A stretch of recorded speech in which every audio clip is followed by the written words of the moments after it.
doing it live. All right.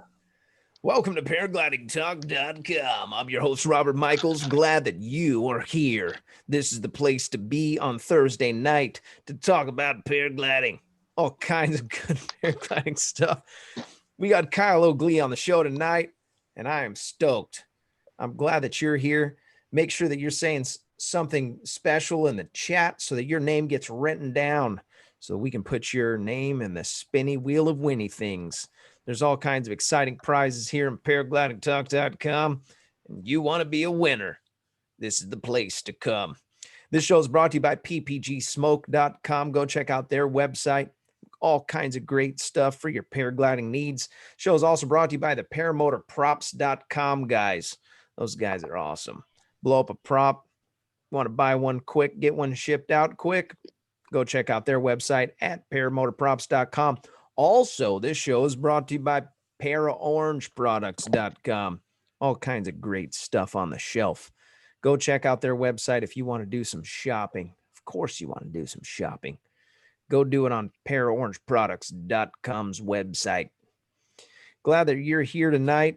Kyle, thank you for deciding to stay late at work and jump on the World Oh, no, man. I Web. went flying. I went home, repaired a motor, went and test flew it for an hour, ordered a pizza because there's a pizza joint right next door. And I just showed up with the pizza here. So that's what I'm having for supper. No choice. Nice. I literally walked in the door and I had to find some headphones. My headphones are MIA. So I had to go down to the Dollar General and get me some $7 earbuds to do the show. Good old-fashioned Dollar General. Do they work? Do these sound more than $7? Because they had $3 pairs too, but no, that sounds pretty good. Awesome. Yeah, I like that. Chat up on the other computer here. I like that. Well, I'm glad that you guys are here. Thank you if you're just logging in. Oh, we got trolls in here. Fun. Yep, I love the internet. Yep, get off. Oh, you mean for real trolls? Yeah. One of the kids just slithered in here. Oh, word. Well, I'm glad. Again, thank you for the moderation team. Sean Nafsker's with us. Anthony Paragringo is with us. Also, KC80RW. Nick is with us. Craig Taylor is with us. He's over there in the middle of Nantucket. There was all kinds of good stuff that we're going to talk about tonight. We got some great questions already coming through the chat. We're probably going to have some special guests jump on here and there. But the main special guest tonight is Kyle O'Glee. And if you don't know who he is, you need to search the interwebs. You won't have to search far. He's got all kinds of great content on the internet. And he is a paramotor pilot. He's also a free flight pilot. And I believe that he's got some fixed wing stuff under his belt too. And he's got a couple videos. They'd probably still let me fly one. Yeah. Last time I got in one, the motor blew up like completely. Emergency landing for real. Lost all the oil pressure. Yeah, it was bad. No kidding. Yep. I'd waited like a few years, got in one. It's like, hey, I was right seat. I wasn't flying it, but guy that I've known my whole life or his whole life. And I was like, man, look, either there's no oil in this airplane or your gauge is broken. Oh, no. But as soon as I saw that, I saw an airport that we had glide. So my heart never skipped a beat. He kind of started looking around a little bit, but it was good. It was all good. Jesus, take the wheel. Oh, yeah. Well, when you see you got it, engine or no engine. Find a lot of paramotor pilots. I shot a vlog tonight when I was doing this test flight about that. Like how I hear all these stories from all over. Like, I was doing whatever, my motor died and I crashed in a field or hit a ditch or hit a fence or hit a tree or a car, whatever. I mean, it's like, why are you flying in such a fashion that because your motor dies, you hit something or have a hard, it should just be a normal landing. You should always be playing the game. When is it going to quit and where am I going to go? And if you're not playing that game good, you're not doing it right. And this is specifically for motor guys. Obviously, the free flight guys, they've played that game. That's your game. Always keep your bail out. Know where you can go. You can commit to a riskier bailout, but you still have to be able to hit it.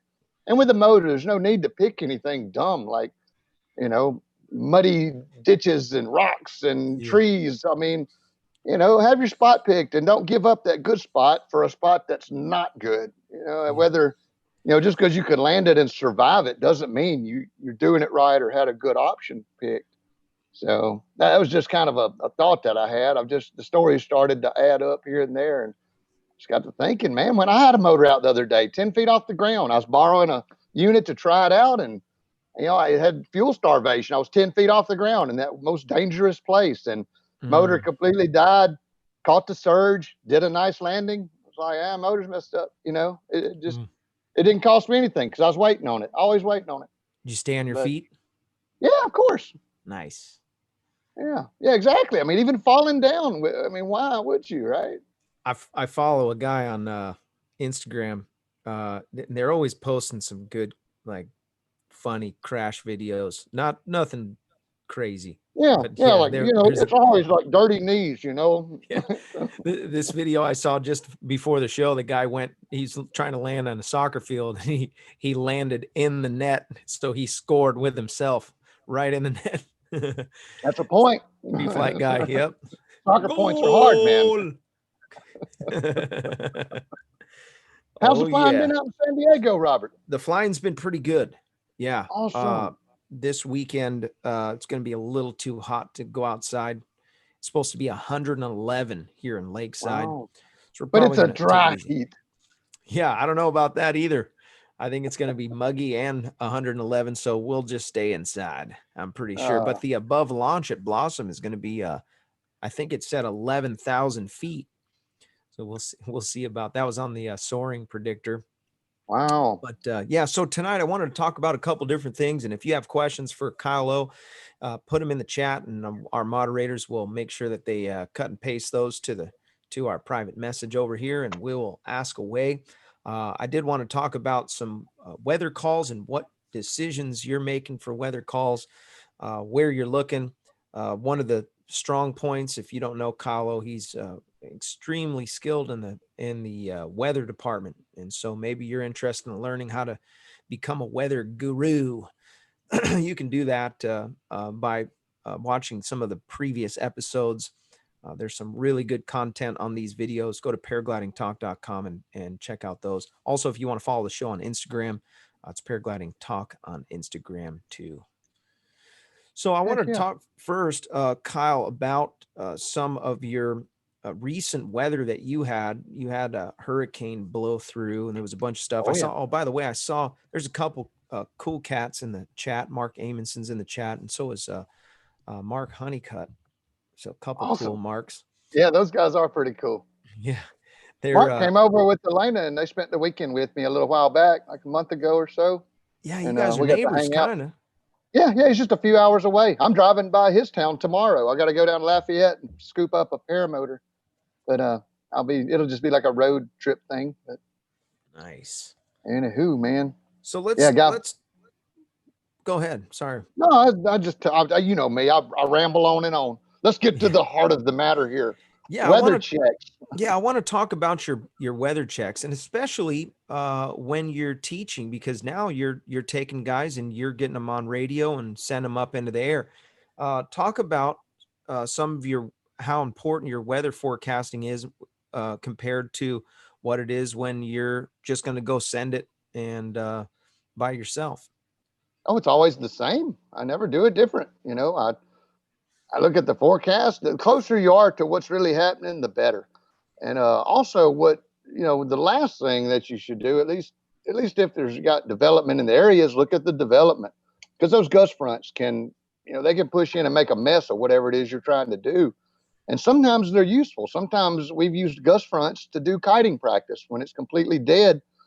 You look and see a storm, you see a gust front coming that way, you go position yourself in front of it with a little wing and a big field, and when it hits, you kite, and you might get 30 minutes of kiting in because of that gust front. But on the other side of the coin, they could be violent and close and pushing in, and a storm could be pushing. And but yeah, that outflow boundary, when it drops and spreads out, that's not always bad. It's not always super strong. They can get 30, 50, 70 miles an hour in the worst situations, even more, tornadoes and stuff like that. But sometimes it's just, the weather drops, it pushes out. You might get 10, you might get 15. Those conditions are manageable with the paraglider, or if you're teaching somebody a mini wing. So, the closest thing I look at right before, like tonight, before I went off, I just pulled up my radar. There's some rain in the area. Everything was dissipating, no gust fronts going anywhere. It was nice and buttery skies. So, that's the last thing to look at. But, first thing obviously is winds. You look at the winds aloft, and you see what's going on. Sometimes you got clouds, you can get a visual cue of what's happening. It was a weird thing tonight. We had a little bit of north, and it switched to west, but aloft it was southwest, strong southwest. So, but nothing was ugly out of it. Probably had a little shear then up high, huh? Not enough to count, man. It was like a just enough that you could barely feel it. It was one of those. So, yeah, again, and sometimes it's not bad. When you see strong winds, that's when you want to start paying attention to where the edges of those strong winds are, because the edges are where the bad stuff happens. Once you're in the strong wind, you're part of it. You're moving with it, just like a leaf on a river. But going into the river, the edges are where it gets violent. That's where you get the turbulence. If it's a strong wind that you're either going into or out of. It's a problem that it can come when you're coming into land. Obviously, you probably know this is as you get low to the ground, the wind speed drops usually, and so you'll get a little dip and a little increase in speed. That can mess up somebody who's new, who's trying to figure out their landing. They might hit a little bit of that turbulence right there at that edge. Again, there's an edge there where the wind's in their face. They may have 7, 8, and then 100 feet off the ground they might have 3. And they can, you get that little woo, maybe a little bobble in the wing if they're not straight on it. So there's always moving, man. I don't consider myself a guru or anything like that. Some people have said it and think it, but I just look at what's happening. I study it. I've been studying ever since I've been flying. 10, 11 years ago, airplane. I was studying weather when I was flying airplane, and I didn't really focus on the tiny part though, like the local environment, till I started paragliding. And that's where it all started really coming together for me, looking at just the way it moves on the smallest scale. Watching dragonflies thermal in the morning. It's like you look at the thermals they're going in and out of. It's a thing. They're little. You can't turn in them. Birds can't turn in them, but dragonflies can. Yeah. So you just study how it moves, how it works, how high it goes, how fast it goes. And we have a lot of things at our disposal with the computer generating a forecast or something different. Forecasts are almost always wrong to some level because it's just a computer guessing at what's going to happen. And sometimes things happen that nobody, that's never happened. So it's that's a safe bet. If you can get a good job, I recommend trying to be the weatherman. It's the only job you can be dead wrong every day and still have a job. You didn't try to do that in any other field. There's a couple questions in the chat I want to wrap about these. Jim CR120 asked, he said, as someone who isn't afraid to build his own equipment, which projects would you encourage others to try, and which ones would you discourage? Well, that would depend on the person, man. That's one of those variable answers. Yeah. If somebody, builds race cars and airplanes and, they've got experience hang gliding, paragliding, then that's probably the guy that I can say, build whatever you want. You can study it and learn what you're doing. And then you got somebody who knows how to weld, and they're like, I'm going to build a paramotor or whatever. It's like, well, maybe not. But again, I would not recommend that person just go in and do it. But people are smart. They can figure things out. It takes a lot of study, a lot of science to build an aircraft, even as simple as a paramotor. There's a lot that goes into it, and you can build something that certainly can work, but may not be convenient, safe, or comfortable. There's a lot of different things that go into an aircraft design. What I look for these days in a modern paramotor unit is lightweight and strength. And those things. When you talk about strength of a paramotor, I've seen some paramotors that people jump up and down on and stuff, and they say you could probably do that to a lot of them and it wouldn't break. But you jump on that thing, you crash a takeoff, botch a launch, and you put your full weight on the side of that paramotor. Ain't none of them going to hold up. I've seen all of them go down and bend and break and crunch, and the propeller hits stuff. So all it needs to be is strong enough to take a good lick. And then if the hoop won't flex into the propeller under the line tension, then you've got yourself probably a good unit. Now, as far as that's just talking about strength, we could talk for days about paramotor design and what's good, bad, and ugly. But on the short and simple answer is strong, lightweight. You know, parts availability may be a thing for some people that don't have the ability to make their own stuff, but that puts I'm kind of in sort of a small group, I guess. Something breaks on mine, I just make a part and fix it. I got propellers sitting in molds right now at home being repaired, so that I can take them off, sand them, and put them back on the machines. We had a bunch of like people lifting their feet in a row, so we took a bunch of prop tips, pop, pop, pop, pop, pop, pop. So I got two molds, one for the 80 and one for the 185. But I can only do one tip per 24 hours. So if somebody crunches a couple of propellers, that's 4 days I got to wait to get those back in action. And I was running out of new ones. They got down to the point I either got to fix them or buy them. So I've been on a fixing propeller spree, but I've got 5, 6 good ones now. So I've been at it for a few days. But I'm also building some more molds. So in the future, if somebody cracks 2 tips, I can have the propeller repaired by the next day. The complete thing and rebalance. So Mark Amundsen asked for Kyle, how many wings have you straight up worn out? What's a secret to keeping your wing crispy? They all wear out.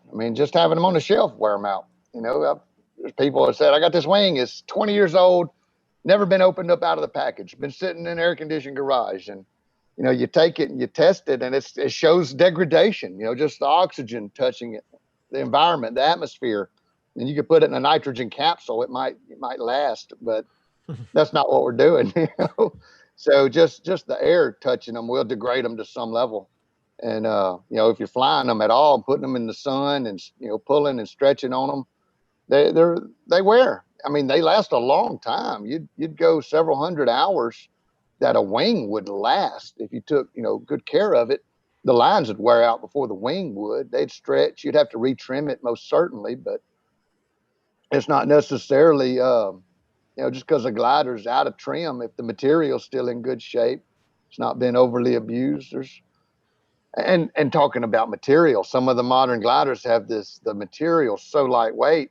You look at gliders from 20 years ago and you touch them and you feel them, man. They're 3 times as heavy, but they lasted 20 years. So the ones that are 3 times as light, are they going to last that long? Time will tell, but obviously there's not as much stuff there, so they're probably going to wear out quicker. It's crazy to me the technologies that are coming out for the lightweight materials. I'm impressed. My glider, lightweight's the way to go, man. For what we do, yeah, I'm all over it, man. I just can't find much benefit in the durability because it's just you're going to do so many flights on a wing, whether it's a heavy one or an old one or a light one. You're gonna use them. You're gonna use them, and if you're flying them, you're going to get about the same amount out of each one. So why not get the light stuff that makes it easier, more convenient? And talking about lightweight wings, that gives you an advantage in that you have a lot more pitch stability. If it jumps out of a thermal and you got a wing that weighs, 2 kilograms less than another one, it's not going to shoot as far if you don't do anything. So there's a bit of passive safety incorporated into just having a lighter weight wing. So something to be said for that too. Matthew Pesci said, is it bad to store a wing in a hot garage at 90 to 100 degrees? I would say that it probably doesn't make that much of a difference, but if it gets up if you let it sit in the trunk of the car or something, and the car's 175 inside, like it is this week, that increases the speed of the reaction. Yeah, that's probably going to wear it out.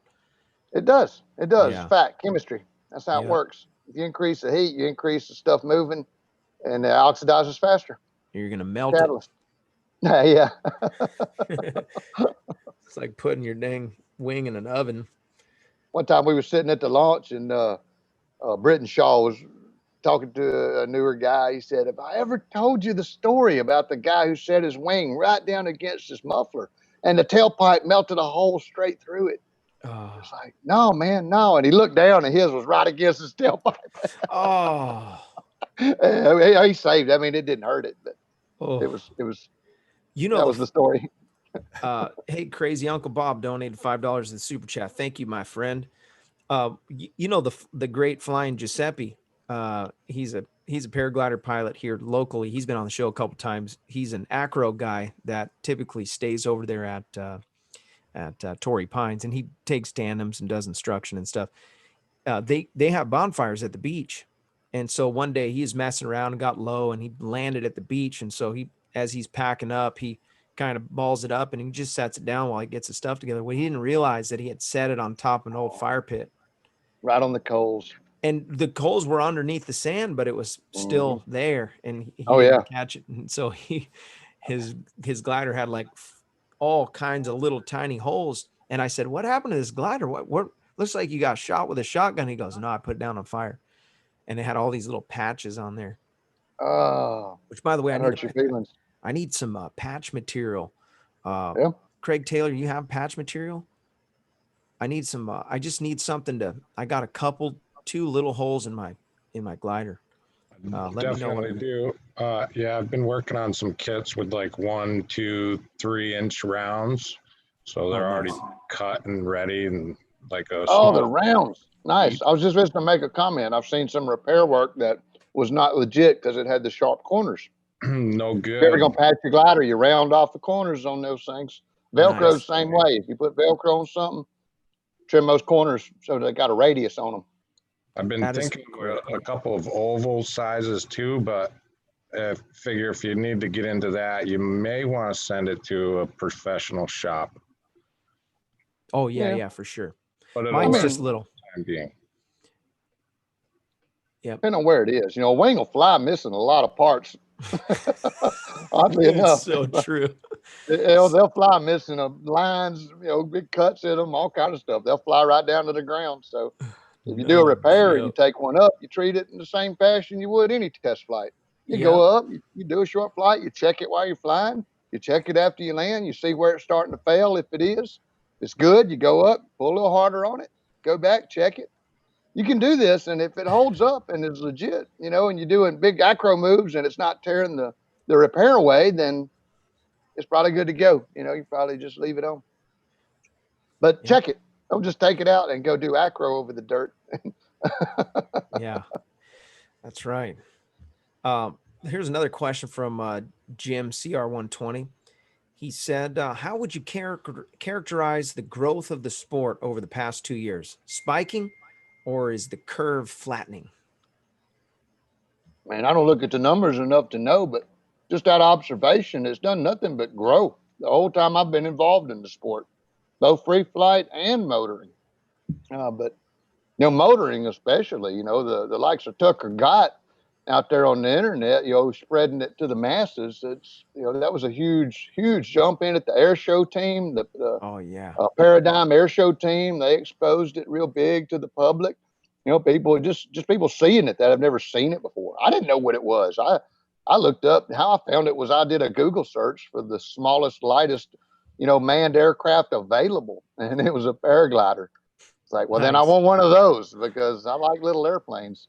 And then, but I'd never seen one. So just having the exposure really, really made the sport grow a lot recently.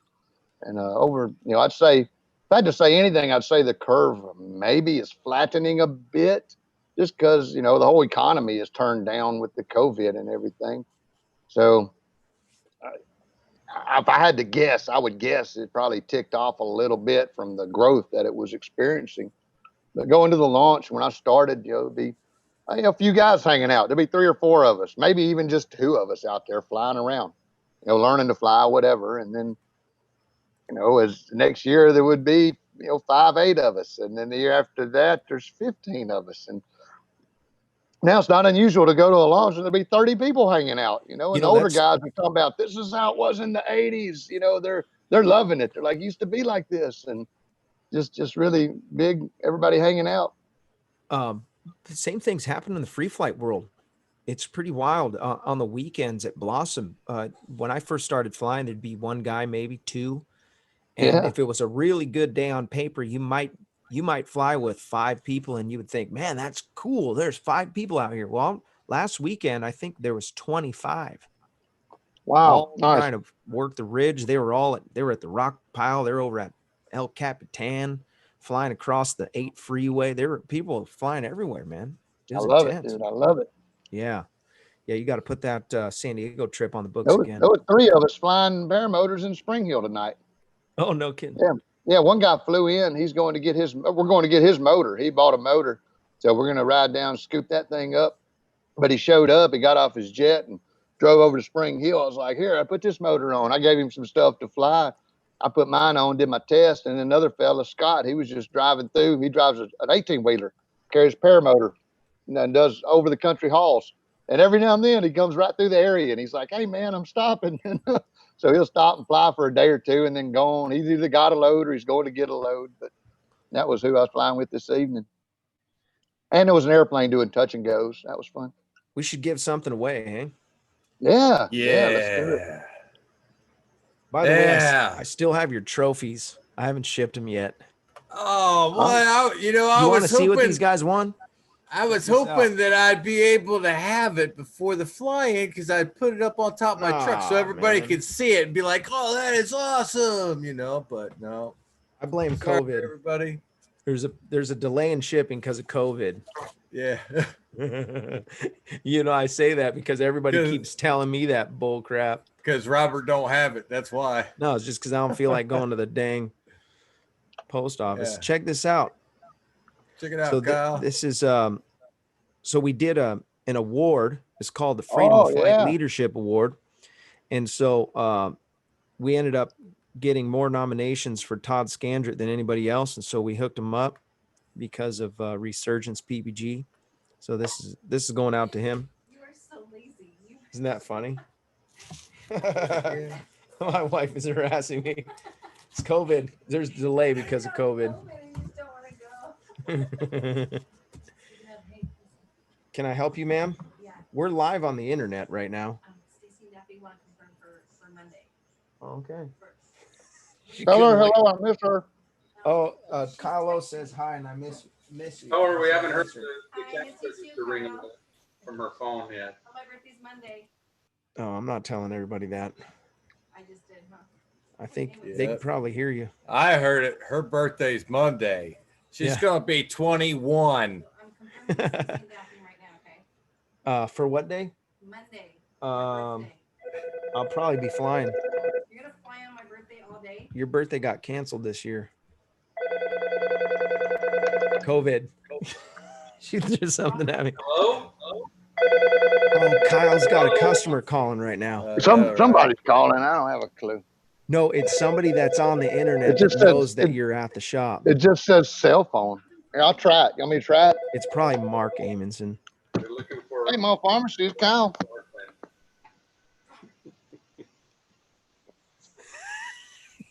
Okay. Everybody actually, wants I'm to up know. here after hours, and all the computers are off at the moment. We tricked him to take no, a it's call. okay. I was just up here doing some late night work. So, but yeah, you'll check back. We can get it figured out about 9 in the morning. Okay. Tell her she's live on the radio. All right, no problem. Bye bye. Is there people laughing in the background? Hello, people caller, laughing? you're live. Go Are ahead. people laughing in the background about my Can I hemorrhoid get my cream? hemorrhoid cream? Yeah. Can you mute me? Yeah. So, let's spin the wheel for one of the neck gaiters. Yeah, let's do a giveaway. Hey, hang on a minute here, Robert, because there was a couple questions that I had a birdie tweet to me earlier on today. Mm-hmm. I had a couple questions for Kyle. They were pretty good. I'd hate to overlook those before spinning that wheel. I'll answer them quick as I can. No. What you're trying to put their names in the chat or what? No. I'm trying to ask the questions before the half hour mark. We're at the half hour mark. Oh, yeah. Okay. Well, if we're at the half hour mark, then I'll spin the wheel first. Then I'll ask the questions. How's that? Because I guaranteed I'd ask the questions. They're good questions. Very valid. There's a lot of people right in here, and there's 80 people watching. I know it. I've been filling out each and every one of their names too, bub. Yeah, I don't think I have 80 friends. I'm working full time here, man. I'm getting my bowl of rice tonight. Let me tell you. That's pushing it to the. All right, so you ready to do the wheel spin, right? Yeah. You guys know what you're winning? That was one of those neck gaiters, right? Yep, paraglidingtalk.com neck gator. All right, by guys. By the way, the spin of this wheel is brought to you by Nebraska PPG. Josh Bowden, he has a school there in Nebraska. If you're interested in getting some top-notch training, you can sign up with Josh Bowden and his team today. There's a link in the description. The show is also brought to you by the Tri-State Skywalkers. If you're in the Indiana, Kentucky, or Ohio area, you can reach out to Brandon McLeod. Joining a flying club is going to help you to grow in the sport, make you a safer pilot, and it's just good. If you're interested in joining the Skywalkers, you can follow the link in the description and reach out to Brandon. This show is also brought to you by iFly Indiana Powered Paragliding. If you're interested in flying paramotors, there is no better place to get the proper training than iFlyIndiana.com. Kevin and his team will get your feet off the ground. I feel like there's some names being added, last-minute names being put in there. Is that what's going on here? Oh, okay. No, I took out a double. I seen a double, really? And I was like, whoop. It was me making sure I put my name in. Who was it? Me. Your name was doubled in there? Yeah, it's because I was trying to keep up with the. Sean. No, hey, when the chat in YouTube freezes up, and I have 30 people coming in like that, I got to put all the names in, and then I got to double check them after I'm done. You know why Sean puts his name in there? Because he never knows what I'm going to give away. Half the time I forget to put my own name in. He doesn't even know. Oh, this might be a Greg Anthony Harris. Oh, maybe not. It's moving pretty quick. Charlie Walsh, maybe? Or you called it. Angela?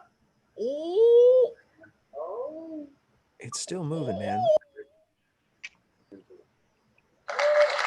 Angela Presley. Congratulations, Angela Presley. That's a nice buff, Angela. You're going to like that. Winner, congratulations. Paraglidingtalk.com neck buff. Oh, I got one in my back pocket. These things are pretty handy nowadays. Heck yeah. Yeah, this thing's coming in handy. So thanks for watching the show, Angela. Reach out to me through the paraglidingtalk.com website. Just need your address and I'll ship this thing to you. My wife's saying I'm a birthday thief. So fire off those questions. I like both of them. Yeah, these are good questions. That's why I was like, I got to make sure I ask these because these are really good here. Who was it? Was it Kate or Allie? It was Kate or Allie. Oh well, I'm going to leave this as very open. I don't want to just be. This person, that person. I keep it anonymous, man. One of the loyal viewers that we have. That's a fan of Kylo, says, okay, here's a question. All right. How can a PPG pilot safely begin the introduction of thermals into their training? Find the other local guys that are thermaling and go to them. That's low-hanging fruit on that answer. That's the first thing. Yeah, but once you get with them, they'll help you determine what the day looks like. If you're not good at thermaling, then obviously you're not good at picking good thermal weather. So you have to study it. Being a free flight pilot is a study in weather conditions because that's all you got. And if you're thermaling with a motor on, you want to give up on the motor. That's the real trick. Again, you're playing your bailout game. Use the motor to climb up, and you either kill it or you go to idle and you forget about it. It's not there. And you try to fly. You try to fly, and you start out a little later in the morning. The thermals don't really get good enough to climb in until about 11, just about anywhere, anytime in the continental United States. 11 a.m. is where they just start to get strong enough that you could get in them and climb in them on a really good day, maybe earlier. But on an average day, 11 to 12 is where they're okay. from 12 to 3, they get pretty big and violent sometimes. So you got to be real careful when you step off into there, because you're going to have to land in that stuff. If you don't want to go out and stay high and go far and ride the thermals, then you got to get on the ground safely. And so first, maybe practice landing around 11 o'clock, and then, timing your cycles. You just practice everything when it's mild, and then when it's moderate or big, you can do all the same things. It's just everything's happening a little faster. But the thermals are very, very similar in what you do as far as, pitch control, entering and exiting a thermal, landing during thermal conditions and timing your cycle, having a wind indicator down there. You can do all these things when the thermals are not big and violent and, strong enough to fold you into a little ragdoll, which is not a bad thing either if you have altitude, as long as you get out of it. I'd also recommend SIV ASAP. If you plan on doing it and pursuing it, it's not just something you just go do every now and then. If you're going to be a thermal pilot, you got to practice it. You got to study on it. You got to train for it. You wear a totally separate set of gear when you're doing it. It's safety things, variometers. You carry food, water, bathroom. Well, the motor, maybe not a bathroom. You just land and pee and carry a bathroom. That's right.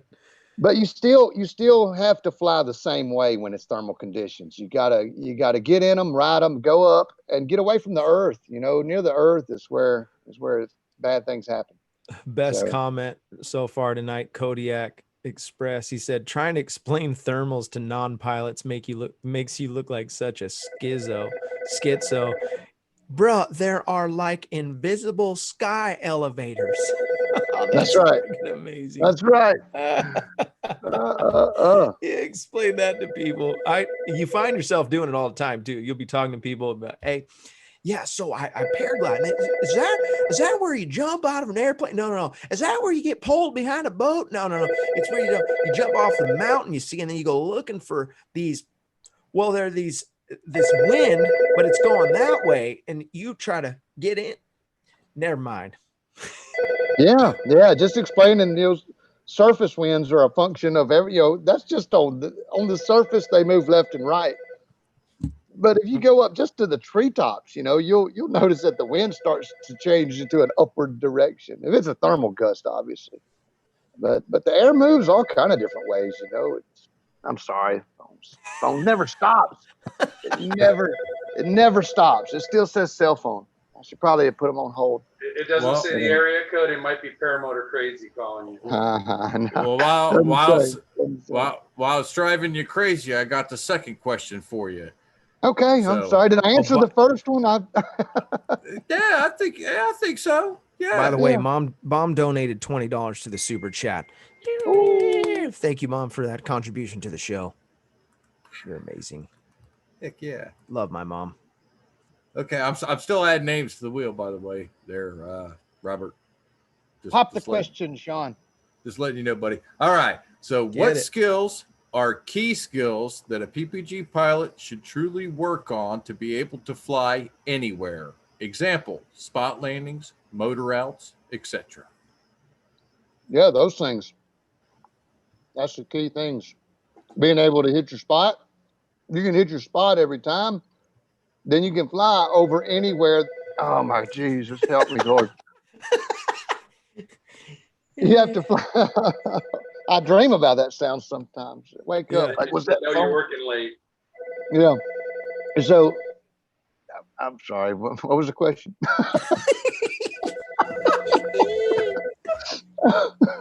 No. Spot landings, obviously, glider skill, just flying the glider.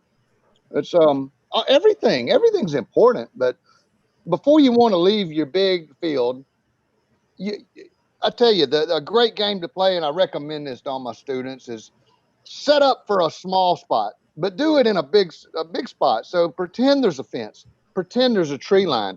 If there's an area that you want to fly from, you measure that area out and you look at how tall the obstructions are, where they're located, the wind situation.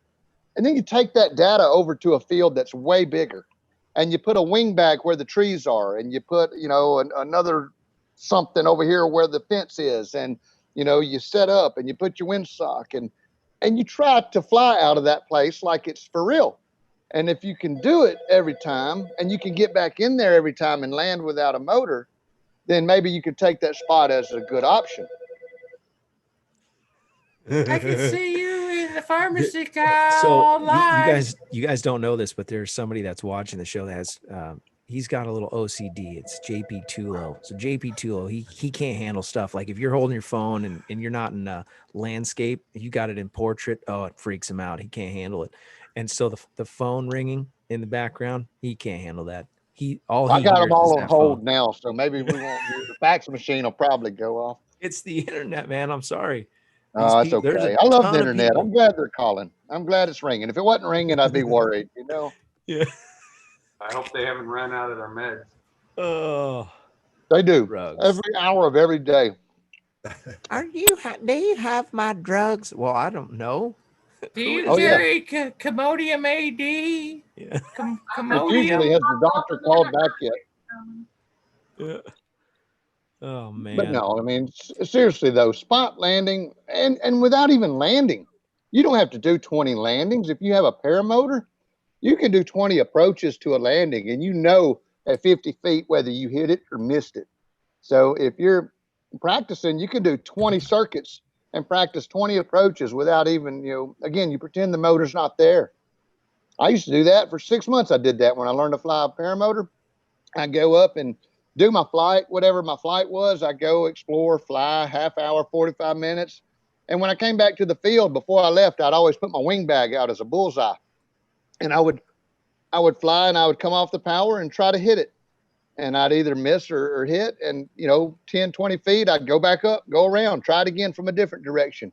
If I'd overshot it, maybe I set up a little further back, a little lower. And then I'd try the same thing. I'd watch my glide. I learned to look at my glide, where I'm going. And I can hit a lot of stuff now. The problem I run into is I'll get dialed in and then I'll switch dang wings.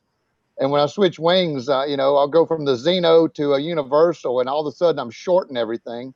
And then I'll switch back to the Xeno and I'm sending it, way over everything. So, but after just a little bit, you kind of dial it in, you can figure it out. But you can do 20 approaches and then do one landing and you're 20 times better than you were before that flight. That's the beauty of a motor. With free flight, you get one launch, one landing. That's unless you got lift and you're doing top landing stuff. But if you're learning to land and approach, then you don't need to be in thermals yet anyway. So that's just the one thing that will really let you kind of leave the nest. And then you have the confidence and the skill to go other places that have maybe not so much room, but for a fact that you never miss your spot landing by 50 feet. 50 feet, you never get outside of that. Then you could pick an area that, is 100 feet wide and have confidence that you could nail the center and not get hurt or hit anything on the other side of it. So that's a big skill to have in your pocket. The biggest skill probably is just being able to fly the glider down to a point and do it right. What really spooks me now is the idea that rotor is lurking in a lot of the places where you want to land. Let's say you decide you're going to fly a little bit longer than you anticipated, and there's a little wind when you come in, and you got the tree line or something that can create some rotor. I saw these two different videos. So that's where now. forecasts come in, right? And you also you account for that. You say, okay, the wind's picking up this evening, so I don't need to pick a field that's 200 feet wide with trees on the end. So that again, having the knowledge to know, like, I don't need to land in certain places in certain conditions, so you don't pick those bailouts. Yeah, you put yourself in that situation where you have to do a landing there, and the wind's blowing 15 miles an hour over a ridge or a building or a tree line, and you get smoked 10 feet off the ground and flop it in and break your ankle. Well, that all could have been prevented because you seen the wind was blowing. It's blowing if you're up there flying in it. It's picking up, then you need to pick a bailout that has better options for you. I mean, it's the game we play. We have to play it right every time if we're going to have longevity in it. That's important. Very important. It's all in the game. Yeah. Play your game. Win the game. Aviation. A question from, and you may have met Max and Para. He is. Oh, yeah. He's a sure, local. Chris. Yeah, Chris. Oh, that's right. He picked you up. You guys. Oh, we've hung out several times. I like Chris, man. Good friend.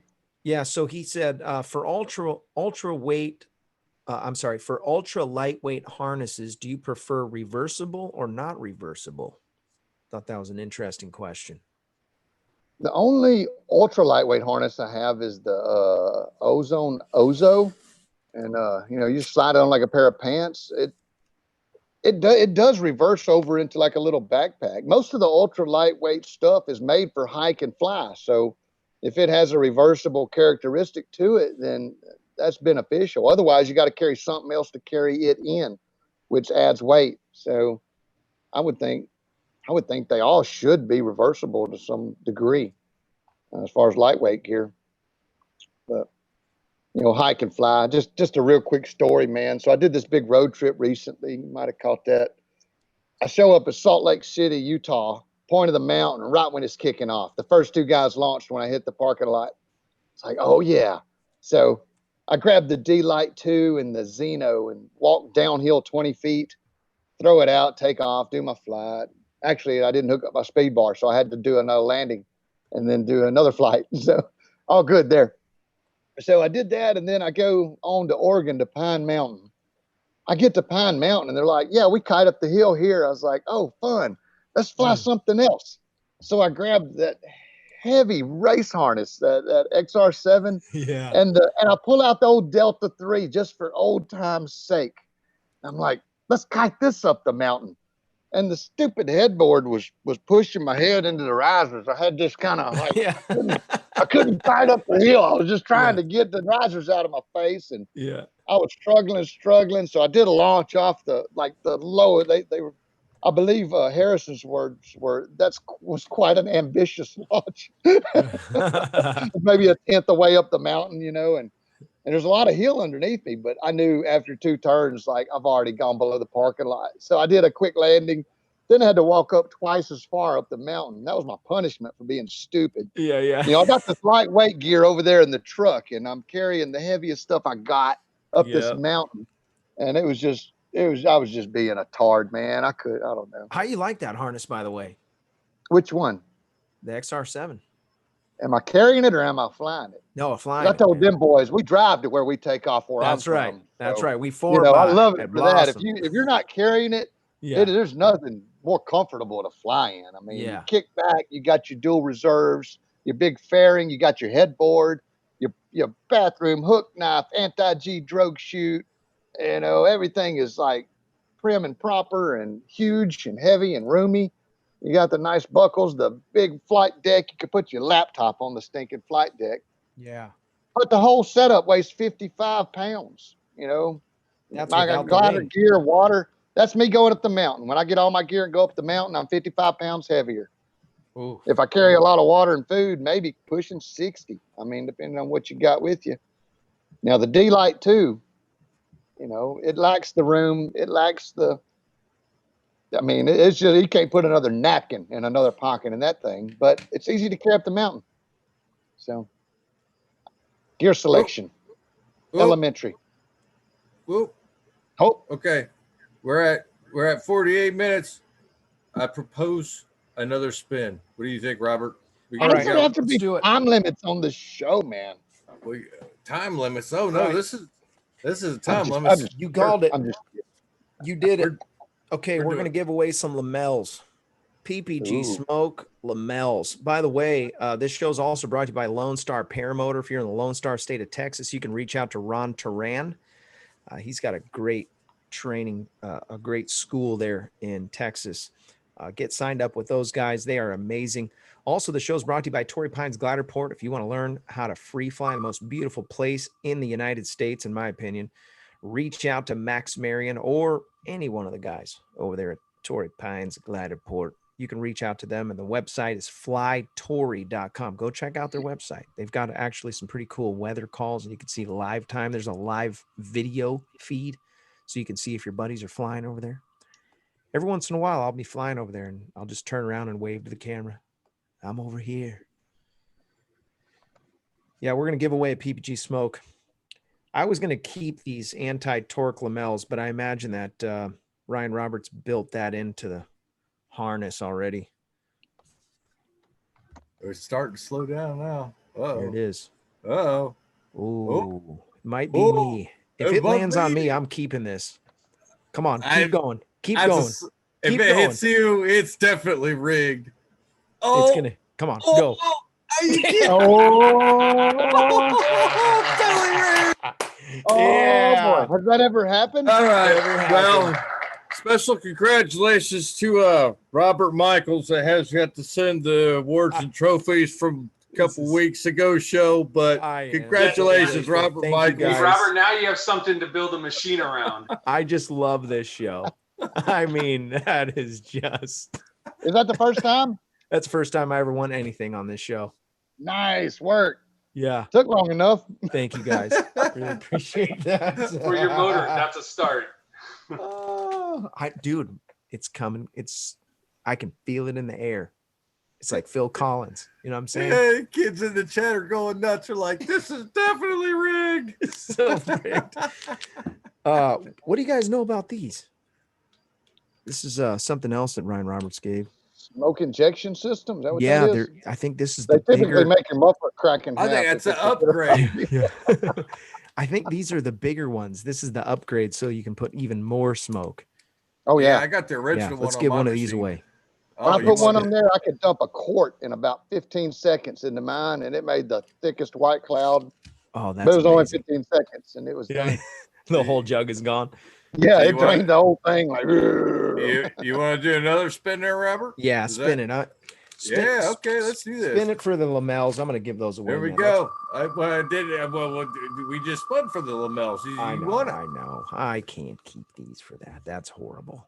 What kind of a horrible host would I be if I kept those? Well, if I'd have known that, I'd have taken your name out. But you told me to put your name in. You said, by the way, you put everybody's name in. Paragliding, paraglidingtalk.com. Go to the website if you want to support the show. There's a lot of people hurting financially. So if you're hurting financially, you don't need to be supporting the show on Patreon and mail anymore. Go and delete that. What's wrong with you? Bunch of people have been supporting the show for years, and I went back and looked at the history, and I'm like, my goodness, these people give. And you know what? I'm saving every penny. It's one day I'm gonna buy something great. Oh no, Gyro Jeffro. Yep. Don Guthrie missed it. Oh, it might keep going.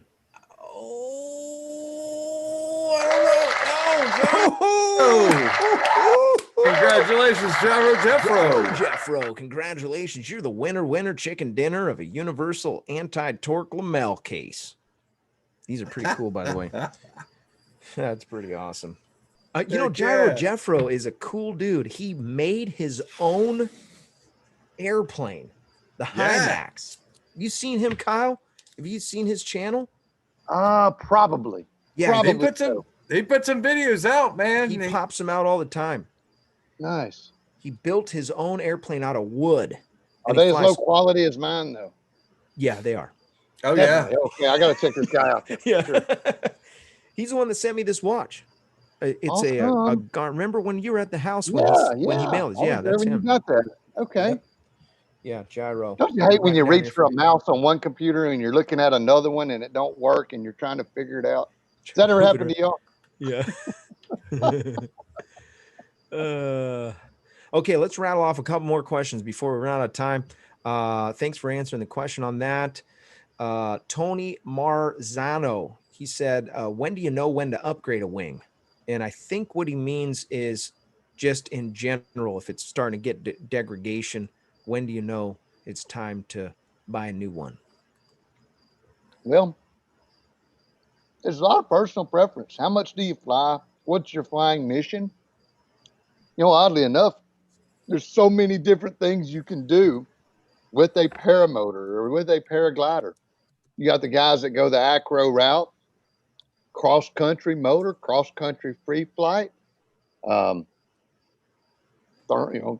obviously. I mean, there's high wind, going to the beach, might have a different size that you would want for a certain mission, a certain situation, or if you moved somewhere. If you lived high in elevation, you may want a slightly bigger size.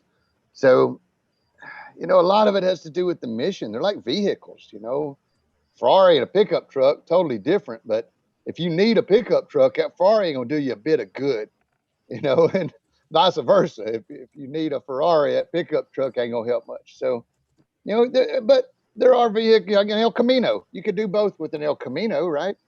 So wings are kind of the same way. It depends on the mission, the pilot, but when do you know? If you have to ask somebody, then wait, because you'll know if it's time to change or to step up or to change sizes. You'll be, especially if you're stepping up a level. Most of the time, when you wear a glider out for flying it, you probably got enough experience to step up into that next category. Whether it be A to B, B to C, or motor wings. Some of those aren't even rated. Doesn't mean they're unsafe. Just means that they've not gone through the EN testing standards. But yeah, super trick question to answer. It's so many variables. But I would look specifically at the pilot and the mission, or the majority of missions. What is it you like to do most, or what is it you're gonna do most, over the next couple years, and pick a wing that fits that. Is going to be the best way to do that. Oh man. Two things. Everett Hames, thanks for your contribution to the super chat. Donated $9.99. Ken Thompson passed away. Yeah, Starfighter. I saw that. I didn't realize that was him. Gosh darn it. Yeah. He's one of my students. No kidding. Yeah. Ken's been down a few times. Stayed at the house. We've done some training. I don't know that he ever launched a paramotor though. He did some mountain flights, and we did some launch attempts a few times, but I was sad to hear that. I felt I think they just found him deceased in his apartment. And that story. Don't know any other details, but we think maybe a medical thing. Some people took his dog, so his dog's Justin taken and care Sarah, of. they're friends of mine too. They really nice guy. He was one of the first guys that supported the show on Patreon. Yeah, yeah. I remember his name because I was so excited. I'm like, oh wow, somebody supporting the show. Yeah, exactly. Crazy Uncle Bob, thank you for your $25 to the super chat. Thank you, I appreciate that. He said, "Get yourself a paramotor anyway, Robert." We got an update here, Robert. Oh, we do. Yes, we do. We got an update here in the chat. Gyro Jeffro says, "Spin it again if you don't mind." Oh, spin it again. So I think you know what? I'll do that. Let's spin it again, and I'm going to send Gyro we'll send him a neck gaiter, and we'll give the lamels to somebody who needs them, because he's not going to put lamels on the high max. Oh, hey, while you're spinning, this just popped up in the chat. What happened to Kiwi? Did they find him? They haven't found him yet. Good heavens. I wonder what's up with that. That's getting scary now. And the guys, and so that dude is he's an adventurer. So there's a good chance he's still surviving. It's still scary though if he's not made contact at this point. I know he's either hurt crawling out or I don't know. Maybe he done built a camp and just hanging out. I hope could go either way. Could go it's either way. Hot out there. Yeah. It's hot. Here we go. Wheel spinning. Making the guy dizzy. Dizzy. Yeah. Hey, Craig, can you give the announcements for Resurgence real quick? Yep. Right now? Yeah, that'd be amazing. It's gonna be slowed down here in a minute. I'm gonna miss it on that spin. Yeah. That's okay. You can do it afterwards. Talk fast. It's getting pretty close. It's starting to stop now.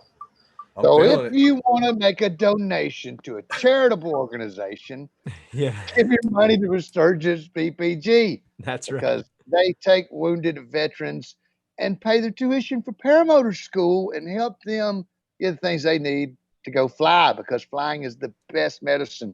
It heals. Look at that. Maxim Para, for real. Oh, Maxim Para. Oh, Maxim Para. Congratulations. Winner, chicken dinner. You win the lamels from ppgsmoke.com. That was awesome, Kyle. I would have totally had time. Yeah. There you go. You didn't rush that at all. Yeah. What do you got for us on the NOTAMs? There are a couple of NOTAMs out there. I actually I've been seeing a lot for the wildfires in Arizona and California. So don't assume that if you're not on the East Coast where there are usually presidential NOTAMs that there aren't any. Please check your NOTAMs. And don't forget, smile.amazon, if you cannot make a direct contribution, will contribute to Resurgence if that is the charity of your choice. I appreciate that help, Kyle. That was awesome. Oh, you know, I like that crew. Yeah. Heck yeah. I'm over here. I got all kinds of stuff to give away now. I'm going to go to the post office like the Grinch stole Christmas. You gotta start sending Taven to do that. I know, right? I might have to get one of those scales. Oh, there was just two more questions in here, and we're going to go to the after show.